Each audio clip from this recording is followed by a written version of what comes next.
এক শহর থেকে অন্য শহর বা অন্য রাজ্য নয়, এবার চাঁদের মাটিতে ট্রেন যোগাযোগ ব্যবস্থা পাকা করতে চাইছে নাসা। চাঁদে ট্রেন চালানোর ভাবনার কারণও রয়েছে।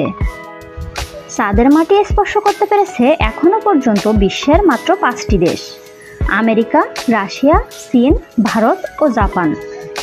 এবার চাঁদে মানুষ নিয়ে আর্টেমিস 3 উড়ে যেতে চলেছে। তবে চাঁদ নিয়ে মহাকাশ বিজ্ঞানীদের ভাবনা কিন্তু অন্য পর্যায়ে পৌঁছে গেছে।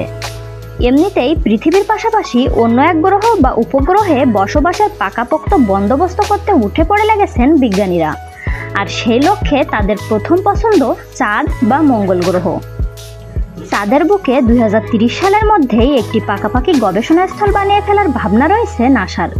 চাঁদে মানুষ গেলে যাতে চাঁদের মাটিতে দূর দূরান্ত পর্যন্ত তারা ঘুরে দেখতে পারেন, সেজন্য গাড়ির বন্দোবস্ত তো পাকা করেছে এই নাসা।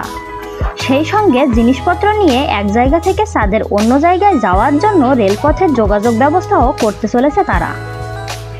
নাসা এই লক্ষ্যের নাম দিয়েছে ফ্লেক্সিবল লেভিটেশন ওয়ান এ ট্রাক বা FLOAT বা ফ্লোট।